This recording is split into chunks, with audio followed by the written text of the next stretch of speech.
જિલ્લા પંચાયતના પ્રમુખ શ્રીમતી પ્રવીણાબેન રંગાણી, મારા સાથી ધારાસભ્ય શ્રી ઉદયભાઈ કાનગડ, શ્રી રમેશભાઈ ટીલાળા, શ્રીમતી દર્શનાબેન શાહ, શ્રી દુર્લભજીભાઈ દેથરિયા, પ્રદેશના ઉપાધ્યક્ષ શ્રી ભરતભાઈ બોગરા, શહેરના અધ્યક્ષ શ્રી મુકેશભાઈ દોશી, સૌરાષ્ટ્ર યુનિવર્સિટીના કુલપતિ શ્રી કમલસિંહ ડોડિયા, અગ્રસચિવ શ્રી અશ્વિની કુમારજી, વાહન વ્યવહાર commissioner Shri Anupam Anand, collector Shri, DDO Shri, municipal commissioner Shri, ઉપસ્થિત સૌ અધિકારીગણ, સૌ વિદ્યાર્થી મિત્રો, સૌ ખેલાડી મિત્રો, આમંત્રિત સૌ મહાનુભાવો, પ્રેસ મીડિયાના મિત્રો, સૌને મારા નમસ્કાર. વિશ્વ નેતા અને યશસ્વી વડાપ્રધાન શ્રી નરેન્દ્રભાઈ મોદીના નેતૃત્વની મોદી સરકાર 3.0ના માર્ગદર્શનમાં પ્રયાગરાજ મહાકુંભના અઠવાડિયા પહેલા ગુજરાતમાં આજથી ખેલ મહાકુંભ 3.0નો પ્રારંભ એક સુયોગ છે. 2025ના નવા વર્ષના શરૂઆતના દિવસમાં જ આ ખેલ મહાકુંભનો પ્રારંભ એ રાજ્યના સૌ ખેલ પ્રેમીઓમાં આખું વર્ષ નવી ચેતના, ખેલદિલીની ભાવના અને જોમ જુસ્સાનો સંચાર કરનારો બની રહે એવી સૌને ખૂબ ખૂબ શુભકામનાઓ પાઠવું છું.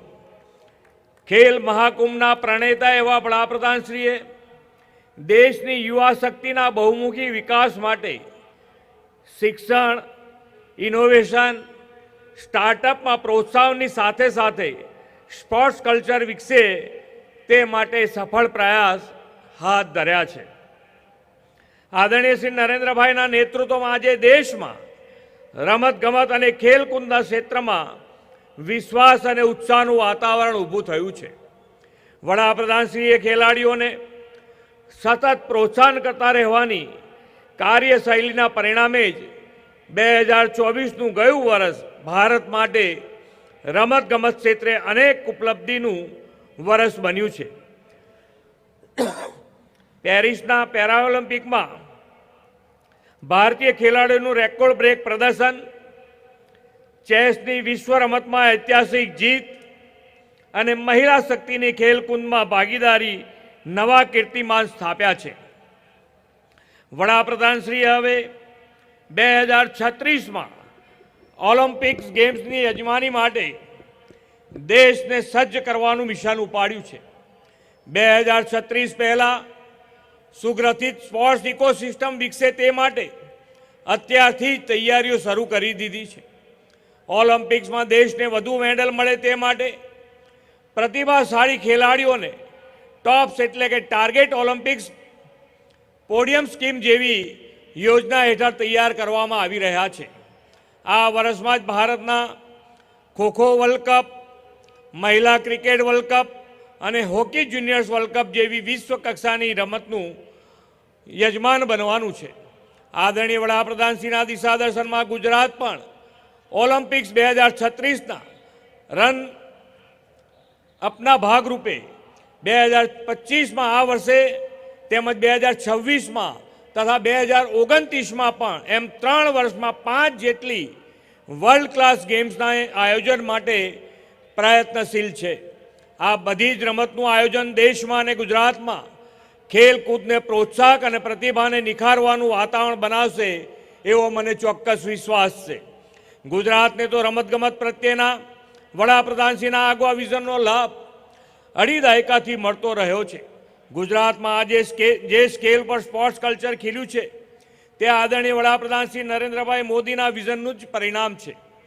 ખેલે તે ખીલેના મંત્ર સાથે તેમણે 2010માં ખેલ મહાકુંભની શરૂઆત કરાવી અને છેક છેવાડાના ગામથી લઈને મહાનગરોના ખેલાડીના કૌશલ્યને બહાર લાવ્યા છે.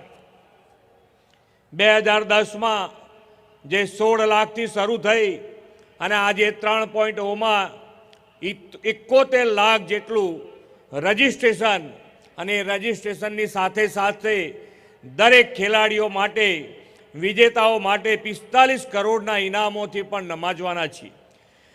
આદરણીય શ્રી નરેન્દ્રભાઈના કુશળ નેતૃત્વ અને દીર્ઘદ્રષ્ટિના પરિણામે જ ગુજરાત રમતગમત ક્ષેત્રે સિદ્ધિના નવા શિખરો સર કર્યા છે. રમતગમત માટે ગુજરાતના ખેલાડીઓને યોગ્ય ઇન્ફ્રાસ્ટ્રક્ચર, સાધન સુવિધાઓ અને તાલીમ સરળતાએ મળે છે. આ માટે તેમણે પૂરતું બજેટ ફાળવવાની પણ પહેલ કરી છે. જે 2002માં રમતગમત માટેનું બજેટ માત્ર 2.5 કરોડ રૂપિયા હતું, જે આજે વધીને 352 કરોડ રૂપિયા થયું છે. આ 2 દશકામાં રાજ્યમાં સ્પોર્ટ્સ ઇન્ફ્રાસ્ટ્રક્ચરનો ઉત્તરોત્તર વિકાસ થયો છે. 2002માં રાજ્યમાં ફક્ત 3 સ્પોર્ટ્સ કોમ્પ્લેક્સ હતા, આજે 24 સ્પોર્ટ્સ કોમ્પ્લેક્સ છે. અમદાવાદના નારણપુરા ખાતે 22 એકરમાં મલ્ટી યુટિલિટી સ્પોર્ટ્સ સેન્ટર બની રહ્યું છે. વિશ્વના સૌથી મોટા નરેન્દ્ર મોદી ક્રિકેટ સ્ટેડિયમની પાસે 233 એકરમાં સરદાર વલ્લભભાઈ પટેલ સ્પોર્ટ્સ એન્કલેવનું નિર્માણ પણ થઈ રહ્યું છે. સરકાર રાજ્યના રમતવીરોને વિશ્વ કક્ષાનું સ્પોર્ટ્સ ઇન્ફ્રાસ્ટ્રક્ચર આપવા માટે સંકલ્પબદ્ધ છે. યુવાનોના પ્રેરણા સ્ત્રોત સ્વામી વિવેકાનંદજીએ કહ્યું છે કે મારો વિશ્વાસ દેશની નવી પેઢીઓમાં છે અને તેમાંથી જ મારા સાથીદારો આવશે. વડાપ્રધાન શ્રી નરેન્દ્રભાઈ મોદી પણ આ વિચારમાં દ્રઢતાપૂર્વક માને છે અને તેમણે સંકલ્પ કર્યો છે કે જેમનું કોઈ પણ રાજકીય બેકગ્રાઉન્ડ ન હોય તેવા 1 લાખ નવયુવાનોને રાષ્ટ્ર નિર્માણ માટે રાજનીતિમાં જોડવા છે. 12મી જાન્યુઆરી એટલે કે રાષ્ટ્રીય યુવા દિવસના અવસરે વડાપ્રધાન શ્રી દેશના યુવાનો સાથે વિકસિત ભારત યંગ લીડર્સ ડાયલોગ કરવાના છે. યુવા શક્તિ રાજનીતિ સાથે સાથોસાથ પોતાના ખેલ કૌશલ્યના ઉત્તમ પ્રદર્શનથી રાષ્ટ્ર નિર્માણમાં જોડાઈ શકે. અહીં ઉપસ્થિત સૌને મારી અપીલ છે કે આપ સૌ પણ આમાં સહભાગી થજો. વડાપ્રધાન શ્રી નરેન્દ્રભાઈ મોદીના નેતૃત્વમાં દેશનો અમૃતકાળ ચાલી રહ્યો છે. આ અમૃતકાળને તેમણે કર્તવ્યકાળ ગણાવ્યો છે. યુવાનો માટે આ કર્તવ્યકાળ રમતગમત વિશ્વમાં દેશનું અને રાજ્યનું નામ રોશન કરવાની મોટી તક છે. જો આપણે સૌના સાથ, સૌના વિકાસના મંત્ર સાથે એક પગલું રાષ્ટ્ર નિર્માણની દિશામાં માંડીશું તો 2047માં વિકસિત અને રમતગમત ક્ષેત્રે સમૃદ્ધ અને સશક્ત ભારતનું નિર્માણ કરી શકીશું એવા વિશ્વાસ સાથે વિરમું છું. સૌ ખેલાડીઓને ફરીથી ખૂબ ખૂબ શુભેચ્છાઓ પાઠવી વિરમું છું. ભારત માતા કી જય. વંદે માતરમ. જય જય ગરવી ગુજરાત.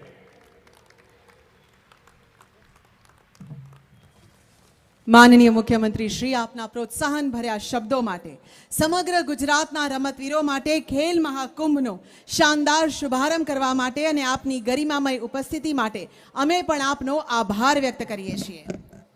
હવે છે વેળા ખેલ મહાકુંભ 2.0ની પ્રગતિમાં ભાગીદાર બનનાર શ્રેષ્ઠ શાળા, મહાનગરપાલિકા અને જિલ્લાઓને માનનીય મુખ્યમંત્રી શ્રીના વરદ હસ્તે પુરસ્કૃત કરવાનો. સર્વપ્રથમ છે શાળા ગજેરા વિદ્યાભવન સ્કૂલ, કતારગામ, સુરત. તેઓને ટ્રોફી અને 5 લાખનું રોકડ પુરસ્કાર પ્રાપ્ત થાય છે. તેઓ 402 પોઈન્ટ મેળવેલ છે. ખૂબ તાળીઓ સાથે તેઓને અભિનંદન પાઠવીએ.